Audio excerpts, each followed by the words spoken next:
일반 서신 마지막 우리 서신인데요. 우리 함께 보겠습니다. 유다서 1장 3절. 신약 성경 맨 끝에 계시록 바로 앞에 있습니다. 자, 1장 3절 우리 다 같이 한번 함께 봉독하겠습니다. 시작. 사랑하는 자들아, 우리가 일반으로 받은 구원에 관하여 내가 너희에게 편지하려는 생각이 간절하던 차에 성도에게 단번에 주신 믿음의 도를 위하여 힘써 싸우라는 편지로 너희를 권하여야 할 필요를 느꼈노니. 아멘. 여기까지만 봉독을 하겠습니다. 네, 일반 서신 우리 여기 차트를 한번 보시죠. 바울 서신은 우리가 봤고, 그 외에 이제 바울이 기록하지 않은 나머지 이 신약 성경 안에 이제 바울 외에 다른 사도나 다른 이 신자들이 기록한 서신이 바로 일반 서신인데요. 우리 히브리서를 보았고, 히브리서, 야고보서, 베드로, 전서, 후서, 그다음에 요한 1, 2, 3서. 그러니까 오늘은 마지막으로 8번째 유다서를 이제 함께 보겠습니다. 먼저 본문은 유다서의 이 저자가 바로 유다라는 이 사실의 그 배경에 대하여 먼저 이 서론의 인사말에 밝혀주고 있습니다. 보시죠. 예수 그리스도의 종이요 야고보의 형제인 유다는, 이러면서 이제 서신의 그 그리팅 인사말을 시작합니다. 여러분, 우리가 일반 서신을 볼 때 이 인사말이 이것과 아주 비슷한, 거의 흡사한 인사말이 있었는데 혹시 기억하세요? 힌트는 여기 구절 안에 이름이 있습니다. 어떤 성경이죠? 야고보서. 자, 야고보서에도 이렇게 시작합니다. 하나님과 주 예수 그리스도의 종 야고보는, 그러면서 이제 인사말을 하는데 비슷하죠. 비슷할 뿐만 아니라 유다와 야고보는 여기 아까 우리 유다의 인사대로 야고보와 형제입니다. 야고보와 유다는 친형제예요. 자, 친형제일 뿐만 아니라 똑같이 예수님의 친동생입니다. 예수님의 남동생은 총 4명이 있었는데 첫째가 야고보고 막내가 유다였어요. 그래서 이 서신을 기록한 사람이 두 번째 아들, 넷째 아들, 다섯 번째 아들. 그 사이에 둘이 더 있어요. 요셉과 시몬. 이렇게 5 형제가 있었는데요. 성경에는 이 야고보와 유다서가 서신을 기록해서 이름이 기록되어 있고, 나머지 2 형제는 어떻게 그들의 이제 사역에 대해서는 기록은 일단 없어요. 예수님의 그 형제들은 이 사복음서나 사도행전을 보면 하나같이 처음에는 예수님을 메시아로 인정하지 않았다 그랬습니다. 그렇죠, 그죠? 그리스도를, 왜냐하면 어릴 때부터 같이 이렇게 자라고 했으니까 집안의 형이 어느 날 나 메시아야 그러니까 안 믿어지는 거죠. 그래서 주님께서 제자들과 갈릴리를 오셨는데도 불구하고 믿지 못하고 그랬었습니다. 그랬던 사람들이 예수 그리스도의 그 십자가의 죽음과 특별히 3일 만에 부활하신 그 모습을 보고 완전히 깨어지죠. 완전히 깨어져서 정말 다른 사도들처럼 예수님을 메시아로 믿게 됩니다. 그 중에 2번째 아들, 그러니까 바로 밑에 동생 야고보는 우리가 저번에 야고보서를 볼 때 보았죠. 이분이 어떤 사람이었습니까? 마치 낙타 무릎처럼 그 무릎이 패일 정도로 하나님 앞에 기도했던 기도의 사자였죠. 그래서 이 야고보는 초대 교회였던 예루살렘 교회의 그런 대표적인 지도자로 왕성하게 사역을 했고, 막내 동생 유다도 이 야고보와 함께 그 예루살렘 교회에서 사역자로 순교 당할 때까지 사역을 했다는 기록이 남아 있습니다. 이 2 사람 모두 자신들을 뭐라고 이렇게 칭했냐면 주 예수 그리스도의 종으로 소개했죠, 그죠? 이렇게 소개한 한 이유에 대해서 저는 한 2가지로 한번 생각해 봤는데, 첫째는 자신들은 피를 나눈 예수님과 형제이긴 하지만 자신들도 다른 사람들과 마찬가지로 예수를 믿어야만 하는, 예수를 믿어야 구원받을 수밖에 없는 그런 죄인이라는 것을 그들이 깨달았기 때문에 이렇게 표현했고, 둘째는 자신들이 한때는 형 예수를 메시아로 그리스도로 인정하지 못했던 그 사실 때문에, 결국은 그 형이 맏형이잖아요. 예수님이 형이 십자가에 돌아가시고 부활하신 후에야 믿게 되었으니 이미 세상에서 떠나고 난 후에 믿게 된 거예요. 그러니까 그때 살아생전 형을 그렇게 이 메시아로 높여주지 못했던, 인정해주지 못했던 그 마음이 너무너무 부끄럽고 미안한 마음에 차마 그들의 말에 예수의 뭐 동생 야고보, 예수의 친동생 유다 이렇게 쓰지 못했을 것이라 이렇게 저는 생각을 하는데요. 그 당시 사도들도 있었지만 만약에 이 야고보와 이 유다가 사역을 할 때 아니면 편지를 쓸 때 예수님의 친동생 야고보가 말하노니 예수님의 친동생 뭐 유다가 너희에게 이렇게 만약에 사역을 했다면 어떻게 보면 사도들보다 더 영향력 있게 사역을 더 잘했을 수도 있어요. 왜냐하면 사람들이 예수님의 친동생이래. 그러면 훨씬 더 마음의 호감을 가지게 되고 또 귀를 귀담아 듣고 싶은 또 예수님의 공생의 이전의 삶은 어땠을까? 그게 너무 또 궁금해하면서 이렇게 모여들 수도 있고 분명히 좋은 영향을 끼칠 수 있었을 텐데 이 두 형제 모두 다 전혀 자기 자신을 그런 쪽으로 예수님의 이름을 자기 형이라는 것을 빙자해서 이 서신을 보낸다거나 사용을 하지 않은 그런 선택을 하지 않은 것을 봐서 이 두 사람 모두 다 순교하는 그 목숨이 끝나는 그날까지 정말 겸손하게 오직 예수 그리스도의 복음을 가르치고 전하는데 그들의 생명을 바친 것으로 보입니다. 그들은 살아생전 예수님을 그리스도라고 부르지 못했잖아요. 그래서 제가 그 억울한 마음을 한번 풀어주고 제가 한번 열심히 한번 불러주려고 그래요. 예수 그리스도의 친동생이었던 유다. 이 유다가 이 서신을 기록하려고 했던 그 처음 목적이 원래 오늘 우리가 볼 말씀하고는 좀 다른 내용이었다는 것을 먼저 밝히고 있는데요. 보세요. 사랑하는 자들아, 우리가 일반으로 받은 구원에 관하여 내가 너희에게 편지하려는 생각이 간절하던 차에 구원에 관하여 좀 더 이 신자들에게 좀 강력한 이런 마음을 주기 위해서 구원에 관하여 글을 쓰려고 했던 차이였는데 그가 원래 쓰려고 했던 이 편지는 좀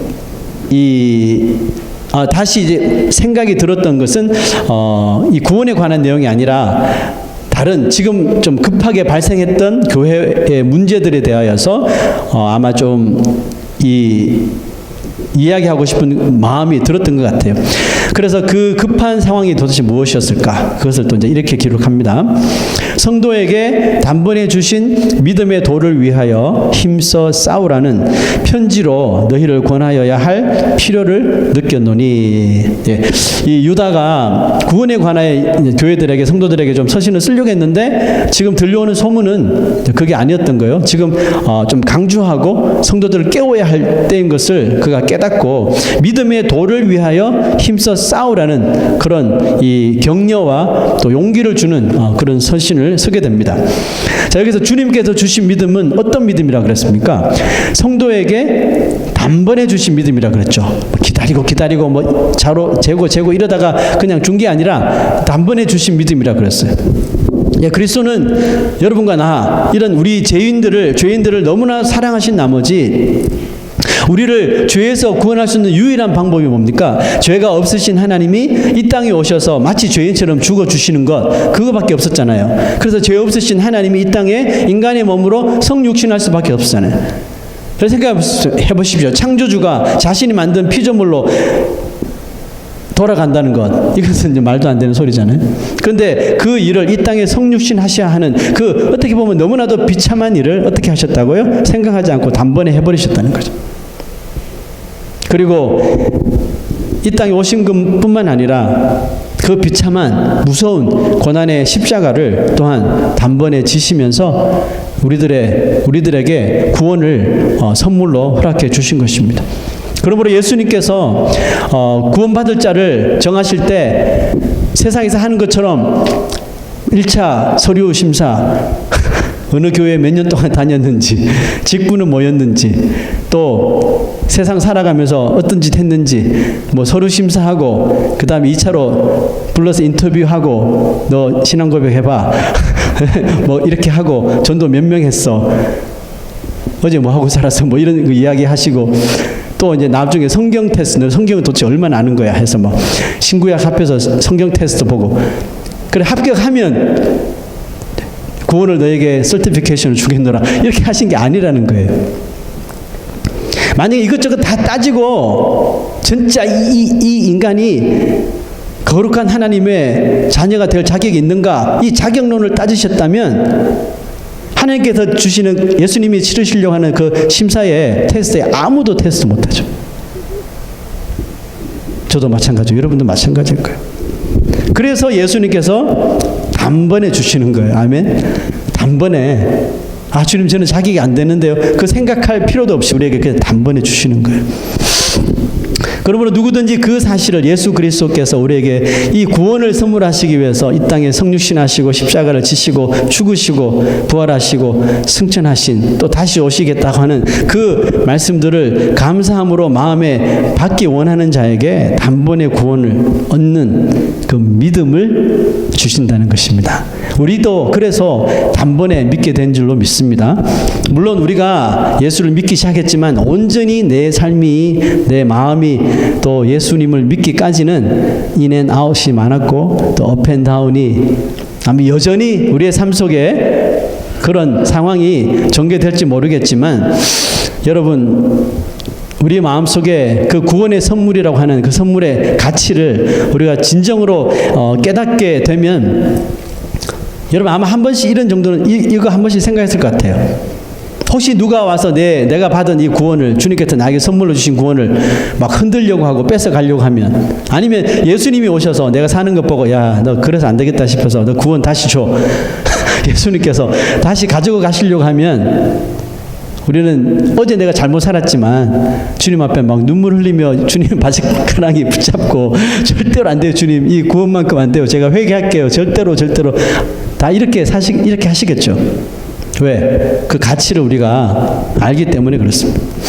그러므로 여러분 당연히 누군가가 나에게 찾아와 나의 생명보다 귀한 이 믿음을 막 흔들려고 하거나 아니면 다른 것과 막 타협하게 만들고 내가 가진 이 구원의 이 진리를 파괴하려고 한다면 우리 어떻게 합니까?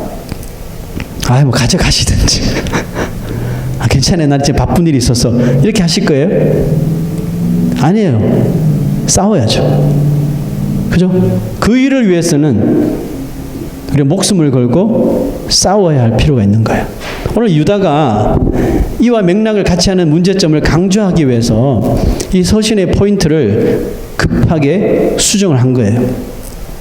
단번에 주신 이 믿음의 도를 정말 어처구니 없이 빼앗기지 않게 하기 위해서 우리가 가진 모든 것을 다 동원해서라도 이 믿음의 원수들, 우리의 믿음을 정말 미혹하고 흔들고 뺏어가려고 하는 그 원수들과 싸워야 한다고 말하고 있는 것입니다.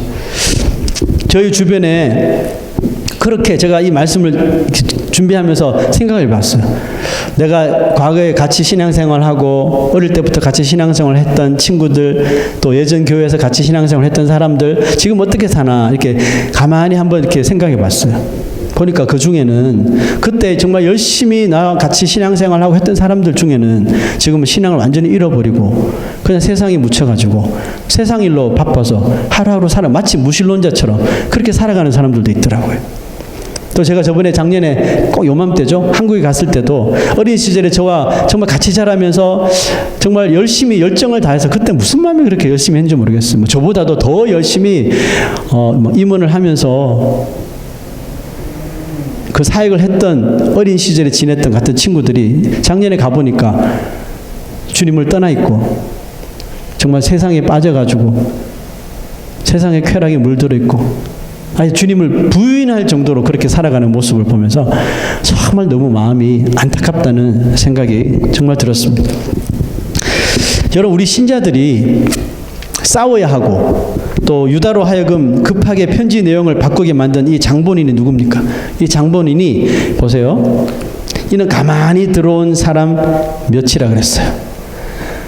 우리의 신앙을 흔드는 이 원수 무리들은 군대처럼 우리에게 밀려 들어오는 존재들이 아니라는 거예요. 어느 날 갑자기 건강한 교회에 막 버스 대절해서 이단자들이 몰려 들어와서 막 이렇게 횡패 부리는 게 아니라는 거예요. 가만히 들어온 한 명 내지는 두 명,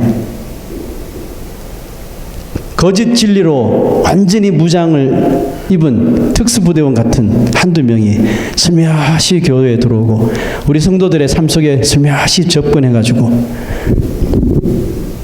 우리를 미혹하고 또 우리의 신앙을 흔들어 놓는다는 거예요. 여러분, 이단은 내가 이단이요 라고 이렇게 들어오는 이단은 없어요. 그거는 절대로 이단이 아닙니다.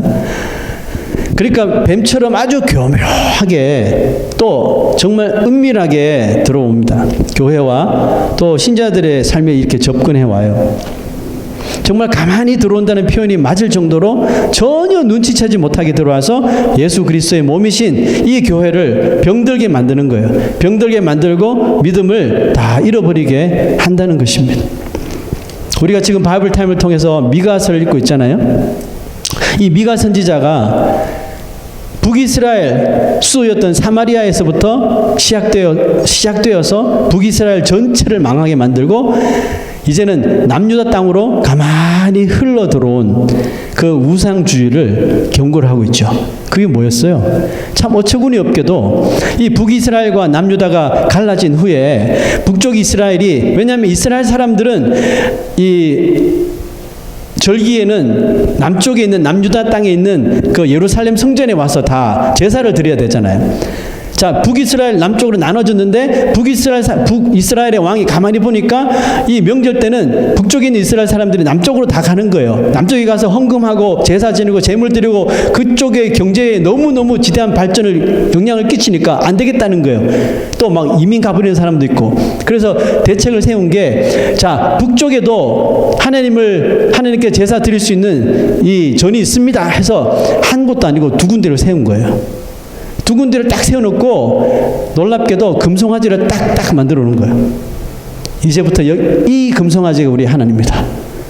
이 말도 안 되는 어린아이에게 하라 할지라 어린아이가 이게 하나님 아닌데 이렇게 할 정도로 진짜 어처구니 없는 금송아지를 만들어 놓고 이제 이게 우리가 섬길 하나님이다 했는데 이 말도 안 되는 일들이 북이스라엘에는 유행처럼 번지기 시작한 거예요. 보니 처음에는 진짜 뭐 절대로 하나님 아니다 했는데 가서 가까이 보니까 마치 하와가 선악과를 보자 먹음직스럽고 지혜를 줄 만큼 탐스럽게도 보이고, 이게 사람의 시각이거든요. 그러니까 마귀가 계속해서 보면서 현혹시키는 거예요. 하나님이다, 하나님이다, 하나님이다. 주위에 있는 사람들이 막 제사를 그렇게 지내니까 이게 하나님이구나. 그때부터 귀하게 여기는 거예요. 금송아지에 발 한번 만치면 뭐 아들이 태어나고, 예? 합격하려면 예? 뭐 꼬리를 만져야 돼. 뭐 이런 식으로 막 유행처럼 번지. 이게 북이스라엘 휩쓴 거예요. 북이스라엘을 여행했던 남유다 사람들이 와, 북이스라엘 사람들 다 미쳤어. 금송아지를 하나님이래. 완전히 또라이들이야. 근데 이 우상 숭배가 가만히 남유다로 흘러 들어온 거예요. 그러더니 어떻게 돼요? 북이스라엘처럼 똑같이 그보다 더하게 우상 숭배에 빠지게 된 거예요. 놀랍게도 그 미가 선지자 보니까 남유다의 선지자들, 예언자들, 또 성전에서 율법을 전하는 제사장들, 이 사람들이 북이스라엘 상황을 다 봤으면서도 지금 가만히 흘러 들어오고 있는데도 불구하고 이 사람들이 우리는 괜찮다는 거죠. 우리는 북쪽 사람들과 달라서 신앙이 있기 때문에 저런 금송아지 따위를 하나님으로 섬길 사람들이 아니다. 걱정하지 마. 어떻게 됐어요? 다 믿게 됐잖아요. 선지자, 예언자, 제사장들까지도 더 열심히 우상을 섬기게 되더라는 것입니다. 그래, 가만히 들어온다는 것은 참 무서운 거예요. 쥐도 새도 모르게 우리의 생각 속에, 우리의 마음 속에 이런 여러 가지 매체를 통해서 막 밀고 들어오는 거예요.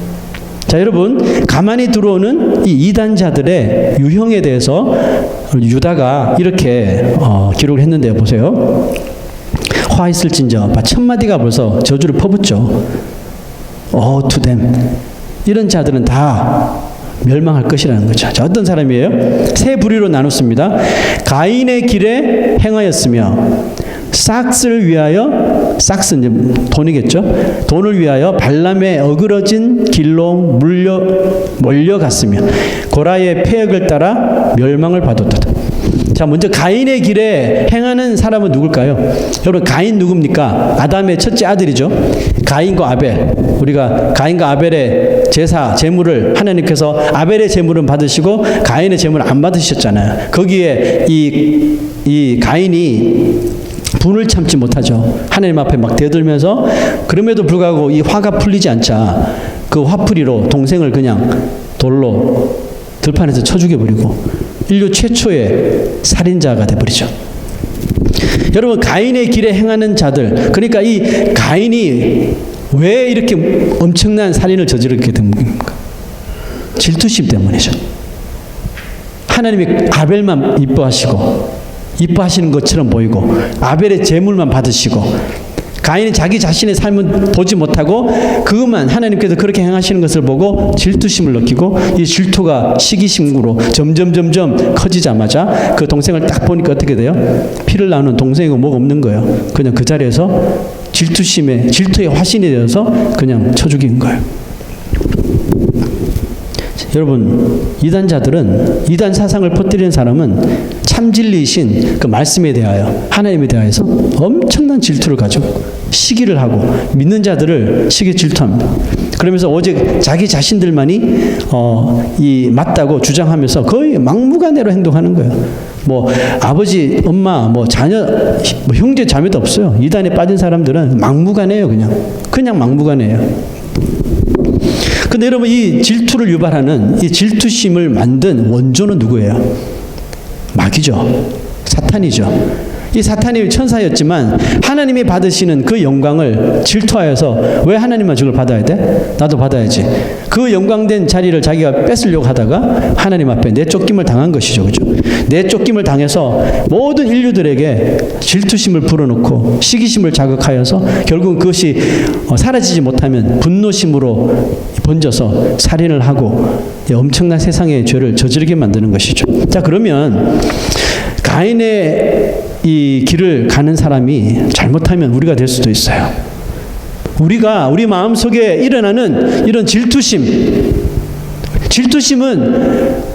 내가 싫어하는 사람만 질투심이 생기는 거 아니에요. 질투심은 내가 좋아하는 사람에게도 질투심이 생기고, 내가 존경하는 사람에게도 질투가 생기고, 하물며 내가 사랑하는 아내나 남편이나 부모, 자녀에게까지도 질투를 느낀다니까요. 하다못해 내가 기르는 애완동물에게도 질투를 느낀 사람이 있어요.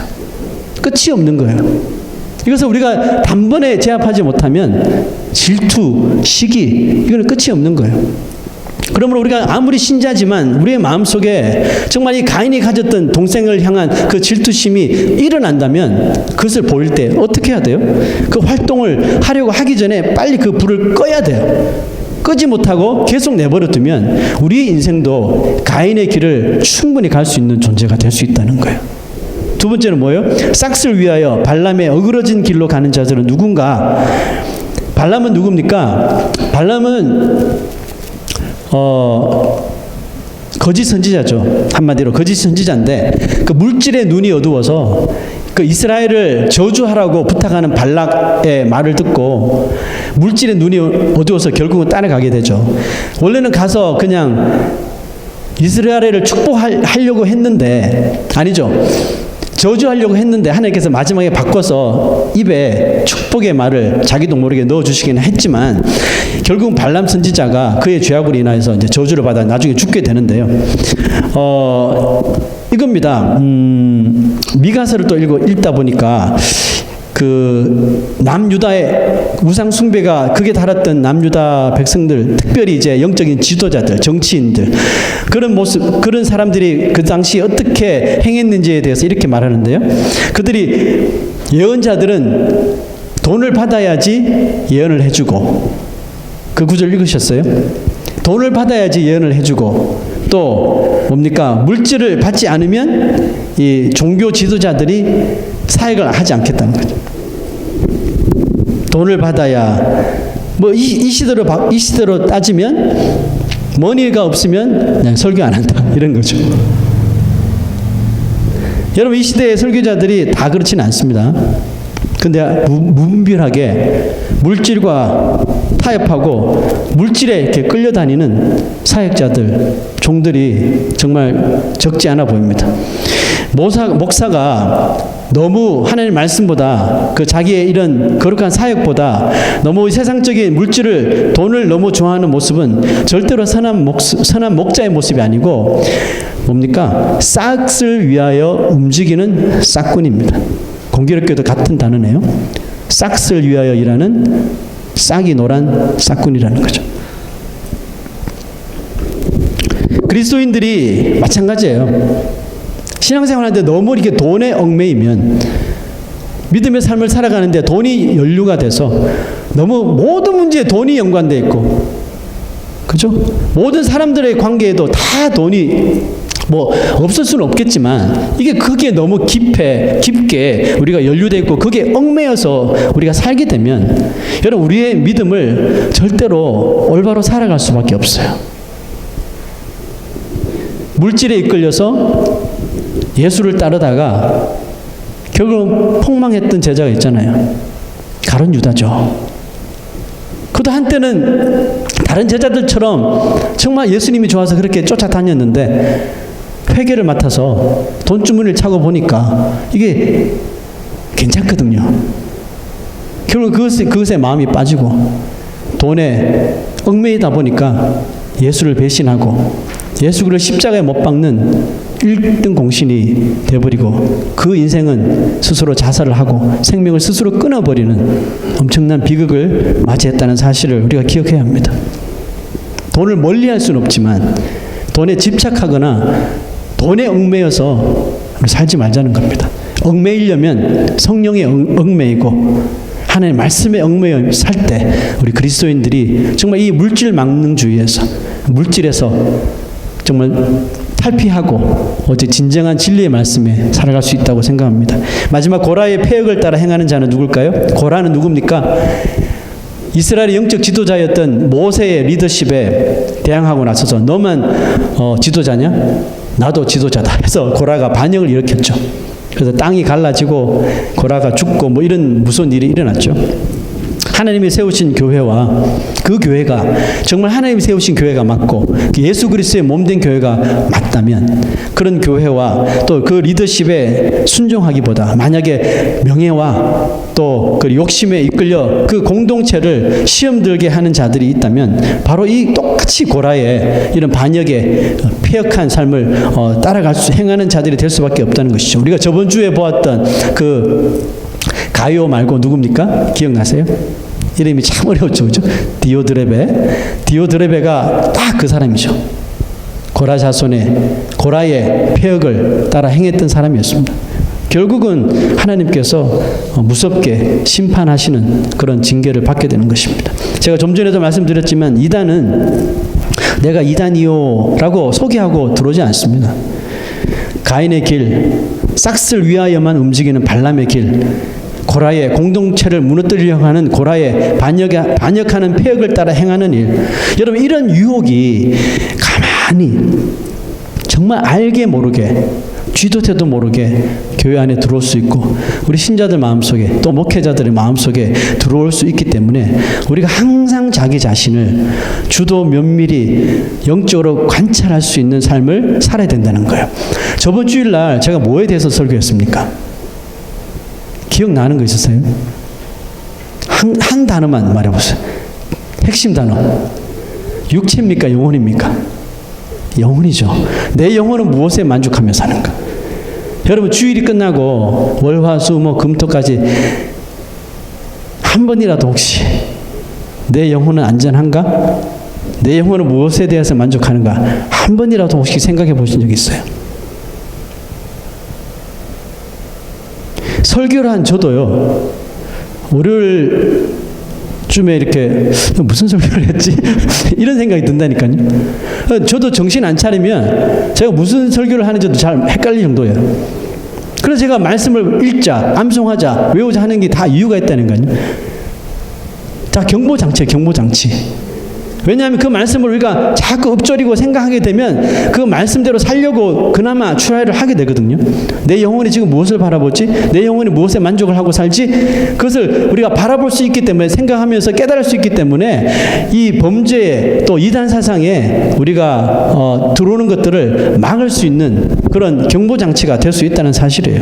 자, 여러분, 기독교에서 말하는 이단이 뭡니까? 하나님 외에 다른 것을 믿거나 하나님의 말씀 외에 다른 것을 가르치고 전하는 것을 다 이단이라고 말하는 거예요. 이게 이단으로 칭하는 기준이에요. 이전까지 멀쩡하게 장로교회로 있었는데 어느 날 갑자기 그 강단에서 목사가 하나님 말씀에도 없는 말을 막 만들어서 자기 마음대로 하다 보면 자기만 말하면 되는데 놀랍게도 그 사람의 입을 통해서 악한 마귀는 성도들의 마음을 다 다스려 버리거든요. 자기는 그냥 앉아서 들을 뿐인데 어제까지는 보수주의 신앙, 말씀주의 신앙을 살았는데 오늘부터 헷갈리기 시작하는 거예요. 마치 금송아지가 분명히 이것은 그냥 금일 뿐이지 신이 아닌데 이게 자꾸 듣다 보니까 신이 되는 거예요. 이런 여파거든요. 그래서 이것을 방지하기 위해서 이단이 무엇이고 이단 사상은 어떻게 들어오고 어떤 역할을 하고 이것을 알리는 거예요. 자, 여러분, 하나님 외에 다른 것을 믿거나 하나님의 말씀 외에 다른 것이 진리라고 가르친다면 그것은 우리가 다 이단적이고 이단 사상이 있다는 것을 우리가 생각을 해야 되는 거겠죠. 그러므로 이 세상에는 보면 우리가 흔히 아는 신천지나 이런 흔히 우리가 많이 들었던 그런 메이저 이단 외에도 이단이라고 지칭하지 않아도 이단의 모습을 가지고 있는 모습들이 이 세상에 너무나도 많다는 거예요. 유다는 이런 일들이 세상의 마지막 때에 일어날 그런 심텀, 그런 징조라고 말하고 있어요. 자, 보세요. 마지막 때에 자기의 경건하지 않은 정욕대로 행하며 조롱하는 자들이 있으리라 하였나니 이 사람들은 분열을 일으키는 자며 육에 속한 자며 성령이 없는 자니라. 예수 그리스도를 믿는 사람에게만 성령이 거하시죠. 그죠? 그 예수 그리스도를 믿지 않으면 거듭나지 못한 영혼은 아직 성령이 그 안에 계시지 않는다는 말이죠. 성령이 계시지 않는다는 뜻은 뭐예요? 내가 내 자아가 이끄는 대로, 내 욕심이 이끄는 대로 말했죠. 그죠? 경건하지 않은, 그 성령이 계시지 않은 정욕대로 행하며 조롱하는 자들. 여러분, 한번 세상을 쭉 훑어보세요. 널렸어요. 온 사방에 이런 류의 모습들이 사방에 깔려 있습니다. 이 땅에 우리가 어떤 사람에게, 예수 믿지 않는 사람에게 이 땅에 곧 종말이 오고 또 예수 그리스도가 재림하시고 심판의 날이 다가온다고 이렇게 말해 보십시오. 여러분, 한 주 동안 한 번만 한번 테스트 한번 해보세요. 나가서 이제 곧 이 세상에 심판의 때가 옵니다. 마지막 때가 옵니다. 정신 차리고 예수 믿어야 돼요. 예수님은 다시 오십니다. 한번 여러분 해보세요. 여러분, 직장 동료나 누구에게 한번 해보세요. 진짜 큰일 났네. 믿어야 되겠네. 이런 사람이 있을 것 같아요. 소돔과 고모라가 불심판을 당하기 직전에 있었어요. 그 무서운 동성애 때문에 남자가 남자를 상관하고 여자가 여자를 상관하고, 그죠? 이성에는 관심이 없고 동성애에만 관심이 있었던, 그게 소돔과 고모라가 불심판 받은 이유잖아요. 그때 하나님께서 그 아브라함의 조카였던 롯을 구원해 내시기 위해서 너희 가족들 데리고 나가라. 근데 롯의 딸들한테도 이야기하고 사위들한테도 이야기했는데, 딸들은 같이 왔는데 사위들은 뭐라고 이야기했어요? 이제 곧 여기에 불심판이 내릴 거라고. 하나님께서 이 죄를 더 이상 보지 못하여 심판하실 거라고. 빨리 가자고. 그랬더니 그 사위들이 뭐라고 그랬어요? That's kidding, right? 이렇게 했단 말이에요. 농담처럼 여겼다는 거예요. 여러분, 지금 이 시대에 여러분들 주위에 있는 사람들에게 이 종말에 대한 메시지를 한번 전해보세요. 그걸 진지하게 받을 사람 몇 사람 있을 거라고 생각하세요? 아니요. 다 농담으로 여겨요. 지금이 무슨 시대인데, 우주선이 날아다니고 인터넷 하나로 전 세계를 주무를 수 있는 이 시대에 무슨 예수가 오고 이런다니까요. I'm so serious. 다 농담으로 여겨요, 여러분. 지옥에 가보고 싶대요. 거기 가서 한번 더 악하게 한번 살아보고 싶다 그러고요. 천국은 재미없다 그래요. 제가 다음 주부터 요한계시록을 잠깐 살피면서 천국과 지옥에 대해서 2주 동안 설교할 거거든요. 절대로 빠지지 마십시오. 제가 좀 무섭게 이야기할 거니까. 농담이고요. 좀 진지해지자는 거예요. 천국과 지옥에 대해서. 뭐 다음 주부터 이야기하겠지만 농담으로 생각하는 사람이 너무 많고 이것을 사실처럼 여기지 않는 그리스도인들이 또 너무 많아요. 가기 싫어하는, 천국을 아예 가기 싫어하는 사람도 있다니까요. 지옥? 이 세상보다 더하게 해서 이렇게 생각한다니까요. 그 생각을 완전히 바꿔드릴게요. 자, 오늘은 거기까지 가면 안 되고요. 하여튼 지금 이 세상을 보면 우리가 이런 종말에 대한 이야기를 하면 다 농담으로 받아들여요. 웃기지 마라 그러고요. 너나 믿으라 그러고요. 복음을 전하며 진지하게 고민하는 사람 정말 찾아볼 수 없습니다. 미국이나 다른 나라에 가도 상황은 마찬가지예요. 그나마 여러분 지구상의 어떤 나라들보다 이 미국이 그나마 이 크리스천리티 컬러가 있잖아요. 기독교 색채가 있는 나라잖아요. 여전히 대통령이 선사할 때 성경을 딱 놓고 성경 위에 선사하는 나라잖아요. 여전히 지구상에 하나밖에 없잖아요. 그죠? 돈에다가 You trust in God인가요? 이렇게 써여 있고 그나마 기독교 색채가 여전히 남아있는 이 나라가 미국인데 미국의 상황만 보더라도 미국 안에서 기독교나 교회는 더 이상 이 나라를 또 이 나라의 백성 국민들의 중심을 잡아주는 그런 역할을 했던 시절이 다 지나갔다고 생각하는 거예요. 이제는 더 이상 미국인들에게도 기독교는 그저 아주 정말 이기적이고 자기들만 아는 그런 이기적인 그런 이 공동체고 그런 그룹이라고 배척을 받습니다. 그러니 다른 나라들의 상황은 어떨까요? 뭐 보지 않아도 못 뻔하겠죠. 기독교에 대하여서 훨씬 더 악의적이고 또 복음이 전파되기엔 정말 열악한 상황인 거예요. 남미를 가봐도 남미는 그냥 뭐 99%가 다 캐톨릭 신자잖아요. 다 믿는데요. 가면 Do you believe in God? 하면 다 믿는데요. 근데 진짜 믿는 건 뭐예요? 집집마다 다 동상 다 갖다 놓고 인간이었던 사람들에게 다 절하면서 기도하고 소원을 빌고 이런 신비적인 그런 신앙으로 다 물들어 있는 게 남미거든요. 여러분 지금 이 전 세계는 정말 복음을 받아들이기에 너무나도 열악한 상황에 놓여 있어요. 우리가 그것을 좀 봐야 된다니까요. 이런 때를 살아가야만 하는 우리 이 시대 그리스도인들이 얼마나 여러분 신앙생활 하는 게 힘들겠습니까? 제가 우리 셋째 딸이 학교에서 읽으라고 하는 과제로 내준 책을 보고 깜짝 놀랐잖아요. 아니 이런 책을 초등학교에서 3학년 초등학교 아니군요. 셋째 딸이 중학생이군요. 아주 많으니까 헷갈려요. 초등학생은 넷째 딸, 셋째 딸 중학생인데 이거는 완전 사이코패스 같은 범죄 스토리를 그걸 과제로 내어주고 읽고 거기에 대한 내용을 토론하고 저는 읽다가 애들이 그렇게 따라할까 봐 무서운 공포심이 들 정도로 부모가 애를 죽이고 뭐 이런 일들이 막 책을 읽어오라 그러고 와 저는 진짜 갑자기 막 소름이 끼치면서 그 자리에 앉아서 제가 막 이야기했다니까요. 이것은 그냥 이야기일 뿐이고 그러면서 애를 막 이렇게 정화시켰다니까요. 그 정신 안 차리면 이게 아까 가만히 들어온다 그랬잖아요. 가만히 막 밀고 들어와요.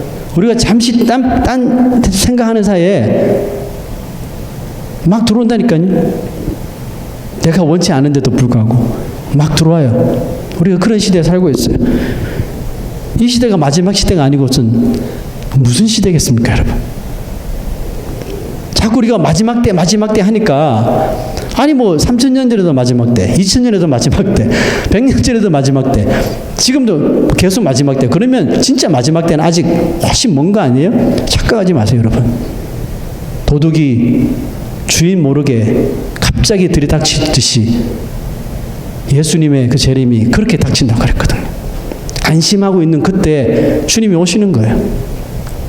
자, 여러분, 이런 때를 살아가야 하는 우리에게 유다의 요청사항이 이겁니다. 보세요. 너희는 너희의 지극히 거룩한 믿음 위에 자신을 세우래요. 자신을 세우며 성령으로 기도하며. 왜냐? 자기 혼자 이렇게 막 육신으로 기도하면 자꾸 잡생각이 나요. 이럴 때 있죠. 기도하는데 기도가 안 돼요. 기도하는데 그 기도는 거룩한 행위인데 왜 기도가 안 되지? 안 될 때요. 저도 기도 안 될 때 있어요. 막 기도하는데 기도가 다 막 벽에 부딪히고 막 튀어나온 것 같은 느낌을 받을 때가 있어요. 그럴 때 보면 내가 좀 육적으로 치우쳐 있든지 아니면 기도 제목이 나의 뭐 유익을 위한 것이든지 나의 개인 욕심을 위한 기도다든지 아니면 우리 교회가 더 막 커지고 그러게 하기 위해서 하는 기도 이런 거 하면 기도가 다 튕겨나요. 툭툭툭툭. 기도도 성령 안에서 해야 돼요. 왜? 성령께서 지켜주시는 거예요. 그 사람의 기도의 내용과 기도하려고 하는 그 마음까지도 성령께서 터치하셔서 지켜주실 때 하나님과 교통하는 온전한 기도가 되는 거예요. 그리고 우리 잠시를 기도할 때도 기도를 위해서 기도할 수 있어야 돼요. 아멘. 기도하기 전에 성령께서 내 마음을 뭐 1분을 기도하든지 10분을 기도 1시간을 기도하든지 마찬가지예요. 성령님 내 마음을 붙들어 주셔서 내 욕심이 이끌린 가인의 길로 행하지 않고 발람의 길로 행하지 않고 고라의 길로 행하지 않는 정말 주님만 바라보는 그런 기도자가 되게 달라고. 기도를 위해서도 기도할 수 있어야 돼요. 자, 계속 보세요. 성령으로 기도하며 하나님의 사랑 안에서 자신을 지켜야 돼요. 누군가 나를 지켜주겠지. 내 배우자가 나를 지켜주겠지. 내 부모가 나를 지켜주겠지. 천만의 말씀. 못 지켜요. 우리의 믿음을 지킬 수 있는 분은 누구예요? 하나님밖에 없어요. 그 하나님의 사랑 안에서 자기 자신을 지켜야 되는 거예요. 그리고 영생에 이르도록 우리 주 예수 그리스도의 긍휼만을 늘 두 팔 벌려 기다릴 수 있는 자가 되어야 합니다. 단번에 주셨지만 우리의 구원을 향한 믿음을 단번에 주셨잖아요. 어제까지 내가 믿지 못했는데 하루아침에 믿게 되게 해주시는 거예요. 이게 주님께서 주시는 거거든요. 제가 늘 이야기하죠. 찌짐이 뭡니까 서울말로? 전이 뒤집어지듯이 어제까지 안 믿어졌는데 탁 뒤집어져서 믿게 되는 것이 믿음이거든요. 아멘. 그래서 우리가 아직 믿음이 없으신 분들은 계속 기도하셔야 되는 거예요. 구하셔야 되는 거예요. 할 수 있으면 한 분이라도 더 예배에 참석하시고 말씀을 들으셔야 돼요. 왜? 말씀을 통해서 믿음이 오니까. 정말 안 믿겨졌는데 어느 날 뭐 말씀을 듣는데 갑자기 뒷골이 땅 땡기면서 이것이 갑자기 하루아침에 파도난마처럼 쫙 창세기부터 계시록까지 다 나에게 주시는 말씀이야. 믿어지게 되더라고요. 아멘. 믿음은 이렇게 갑작스럽게 단번에 오는 거거든요. 그리고 여러분 마음속에 아직 온전한 믿음이 들어오지 못한 사람일지라도 계속해서 구하셔야 되는 거예요. 구하시고 말씀을 듣고 게으르지 마시고 기도하시다 보면 정말 온전히 이 말씀을 깨닫게 해주시는, 믿게 해주시는 하나님의 은혜가 어떻게 해요? 두 팔 벌려 그 하나님의 은혜를 기다리는 자에게 단번에 임하실 줄로 믿습니다. 내 믿음이 잠시 약해지고 흔들릴지라도 계속 그리로 가지 마시고요. 정신을 차리고 다시 주님 앞에 돌아오고 말씀을 펴고 말씀을 암송하고 오늘 말씀 보세요. 내가 그 말씀을 종일 작은 소리로 읊조릴 때에 원수보다 지혜롭게 하고 내 스승보다 노인보다 더 명철하게 하시고 할렐루야잖아요. 그런데 왜 안 하셔요? 세상의 지혜로 우리가 얼마나 명철해질 수 있고 세상의 지식으로 여러분 얼마나 우리가 이 세상을 지혜롭게 살 수 있을 것 같아요? 아닙니다. 오직 주의 말씀밖에 없어요. 이것이 믿음을 위하여 싸워야 할 바로 여러분과 저 이 신자들의 태도라는 것입니다. 우리 신자들은 세상에 온갖 이단자들과 또 이단 사상에 물들어 있는 자들이 판을 치는 모습을 우리가 보면 볼수록 무슨 생각해야 돼요? 야, 진짜 마지막 때구나. 정말 마지막 때구나. 이렇게 생각해야 돼요.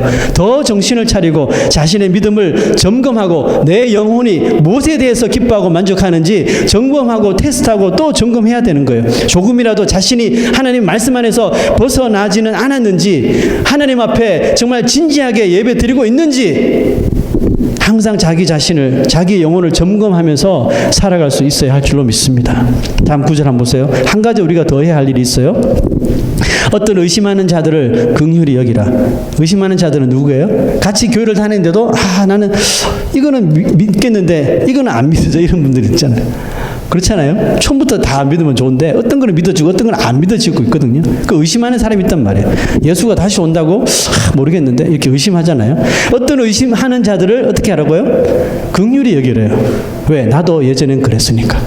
그렇잖아요. 그죠? 나도 예전에 그랬거든요. 저는 목사 아들로 태어났지만 저도 여전히 성경을 달달달달 스토리를 다 정말 다 파악하고 있었지만 안 믿어진 게 많았거든요. 저도 그랬어요. 그러므로 어떤 의심 있는 자들을 보면 아직도 안 믿어요? 이렇게 하지 마시고 좀 긍휼히 여겨주시라고요. 주님께서 나를 긍휼히 여겨주셔서 끝까지 참아주셨잖아요. 단번에 믿으실 때까지. 그죠? 긍휼히 여기라. 또 어떤 자를 불에서 끌어내어 구원하라. 이것은 누가 불에 빠졌다는 게 아니라 지옥을 이야기하는 겁니다. 지옥에 가서 그 영혼을 데려오라. 이건 말이 안 되는 거예요. 지옥에 가기 전에 지옥을 향해서 가는 사람, 저 인간 저대로 내버려 두면, 저 영혼 저대로 내버려 두면 지옥불에 그대로 들어가겠네. 지금 살아가는 방향이 꼭 지옥을 향해서 가고 있단 말이야. 이런 영혼을 볼 때 그냥 내버려 두지 마시고 어떻게 하라고요? 구원해 내라는 겁니다. 물론 성령께서, 하나님께서 구원하시죠. 그렇지만 내가 그 통로가 되라는 사실입니다. 아멘. 듣기 싫어도 예수에 대해서 전하고, 안 믿는 사람에게도 전하고, 의심하는 사람에게도 진리는 이것밖에 없어요라고 전하라는 거예요. 또 어떤 자를 그 육체로 더럽힌 옷까지도 미워하되 두려움으로 긍휼히 여기라. 여러분, 제가 아까도 잠시 제 주위에 있는 사람들을 한번 간증했지만 여러분 주위에도 한번 그런 사람들이 있지 않은가 한번 보세요. 예전에 나랑 같이 신앙생활을 했는데 지금 보니까 완전히 세상으로 치우쳐서 살고 있고, 누가 봐도 저 사람은 누가 말해주지 않으면, 누가 전하지 않으면 저 사람의 삶의 디렉션은 정확하게 지옥을 향해서 가고 있다. 이게 보이면 긍휼히 여기고 텍스트를 하나 보내더라도 예수 믿고 구원 받으시라고 하시라고요. 가서 정말 얼굴 보고 말하기 힘들면 텍스트를 보내셔요. 손편지를 써서라도 보내셔서 지금 그 사람들이 가고 있는 길이 잘못된 길이라고 말해 주시라고요. 우리 이 정도는 할 수 있는 거 아니에요? 내 사랑하는 가족 중에 일원이 혹시 그렇게 살아가고 있다면 긍휼히 여기셔요. 자기 인생 자기가 사는 거지 이렇게 하지 마시고 긍휼히 여겨서 그 영혼을 정말 천국의 길로 인도할 수 있는 정말 우리의 삶을 살아가야 할 줄로 믿습니다. 사랑하는 교회 여러분, 우리의 영혼은 육체만큼이나 병에 걸리기 쉽다는 것을 여러분 아세요? 병에 걸리기는 정말 쉬운데, 영적인 병에 걸리기는 정말 쉬운데 문제는 뭐냐면 어떤 병에 걸렸는지를 찾기가 대단히 힘들다는 거예요. 아까처럼 늘 성령 안에서 기도하고 말씀을 읽고 묵상하고 말씀대로 사는 사람은 이게 금방 이 신호가 오는데, 이렇게 살지 못하고 세상에 치우쳐서 살게 되면 이 영으로 지금 병이 들어있는데 어디가 아픈지 찾을 수가 없어요. 몸의 어떤 부분이 병에 걸리면 우리는 금방 알게 되잖아요. 왜 알게 돼요? 아프니까. 그죠? 머리가 아프면 머리가 아프다고 바로 신호가 오잖아요. 팔이 아프면 팔이 아프다고 팔이 이야기하잖아요. 가슴이 아프면 가슴이 아프다고 이야기하잖아요. 그러면 아픈 데로 가서 병원에 가서 치유를 받을 수가 있잖아요. 그런데 이 영혼은 우리가 날마다 영적인 삶을 살지 못하면 그게 안 되는 거예요. 이 영혼은 신호를 계속 보냈는데 이 무뎌진 이 우리 인생이 그것을 캐치를 못하는 거예요. 그게 점점 묻어져서 나중에는 완전히 회생 불가능할 때까지 갔는데도 안 되는 거예요. 그게 우리의 영혼이에요, 여러분. 예수님이 초대교회에 불고 있는 이와 같은 영적인 정말 전염병이죠. 그죠? 이 코로나 바이러스 같은 영적인 전염병이 지금 남유다를 완전히 쓸고 있는데, 지금 유다에게 지금 구원론에 관해서 그것도 중요하지만 그 이야기보다 지금 현재 교회들, 신자들이 그 그 믿음을 지킬 수 있도록 하라고 급하게 그 주제를 바꿔서 이 유다서를 기록하게 한 거예요. 여러분, 교회를 향한 또 성도들을 향한 이 사탄의 공격은 마지막 때에 근접할수록 더 강력해집니다. 지금도 여전히 강하지만 훨씬 더 우리가 생각하지 못했던 공격들이 막 쓰나미처럼 밀고 들어올 거예요. 많은 사람들이, 많은 신자들이 두려워한 나머지 그 믿음의 길에서 배교를 하고 믿음의 길에서 떠나게 될 것입니다. 많은 사람들이 믿음에 실패하고 쓰러지는 일들이 분명히 전 세계적으로 발생하게 될 것이에요. 하지만 우리가 기억해야 될 것이 하나 있어요. 단번에 우리에게 구원을 선물하신 예수 그리스도를 믿는 믿음을 지키기 위하여 싸우기만 한다면, 내가 싸우겠다, 내가 마귀의 궤계를 아니까 한번 도전해 보겠다, 주의 십자가만을 붙들겠다, 싸움을 선포하면 어떻게 돼요? 분명히 사탄의 공격은 무섭고 두려운 것인데 그것을 이기게 해주시는 하나님의 손길을 보게 되는 거예요. 할렐루야. 자, 여러분, 이제 우리가 부르게 될 헌신의 찬송을 한번 보세요. 아무것도 두려워하지 말래요. 하나님께서 우리에게 하시는 말씀은 요만큼도 두려워하지 말라는 거예요. 자, 왜 두려워하지 말라고 할까요? 주 너의 하나님이 지켜주시기 때문에. 주 너의 하나님이 지켜주시는데 뭘 그렇게 두려워해? 놀라지 말아요. 겁내하지 말아요. 성경에 마지막 때가 되면 이런 일이 일어날 것이라고 다 알려줬잖아요. 근데 보는 것 뿐인데 뭘 그렇게 놀래? 뭘 그렇게 겁내해? 믿음의 선진들이 그런 무서운 이 심판 속에서도 하나님을 붙잡고 의지했더니 주님께서 살 길을 열어주시고 시험 당할 즈음에 피할 길을 열어주시고 능히 이길 수 있도록 다 해주셨잖아요. 말씀에 다 예비해 주시고 다 예견해 주셨어요. 마지막 때가 되면 이런 일이 일어날 거니까 준비해. 준비하고 있는 사람들은 딱 닥치면 깜짝 놀라긴 하겠지만 올 것이 왔구나, 한번 해보자, 이렇게 되는 거예요. 근데 이걸 전혀 모르는 사람들은 그냥 무방비 상태에서 막 얻어맞는 거죠. 보세요. 내 마음이 힘에 겨워 지칠지라도 사탄과의 전쟁인데 이게 간단하겠습니까, 여러분? 사탄은 우리 머리 위에 있는 존재인데 힘들죠. 그러니까 우리가 그 싸움 때문에 지치고 약해지고 포기하고 싶고 그런 마음이 분명히 든다고요. 그러나 그때도 주님께서 내 손을 붙잡으시고 나의 믿음을 지켜주신다는 거예요. 세상의 험한 풍파 몰아칠 때도 주님은 그 풍파 속에 나와 함께 하시면서 내 손을 붙잡아 주시고 용기 내라고 응원해 주시는 거예요. 그러므로 우리가 어떻게 하나님 앞에 고백하며 이 싸움을 싸워야 되겠을까요? 주님은 나의 산성이십니다. 흔들리지 않는 산성. 주님은 나의 fortress, 나의 요새이십니다. 어떤 원수도 근접할 수 없는 요새와 같은 주님. 주님은 나의 영원한 소망입니다. 구원의 소망입니다. 천국의 소망입니다. 나의 힘이 되신 여호와여, 나를 붙들어 나로 하여금 믿음의 싸움을 진심으로 싸우게 도와주시옵소서. 할렐루야. 우리 괜찮으시다면 우리 다 같이 일어나셔서 우리가 헌신하는 마음으로 정말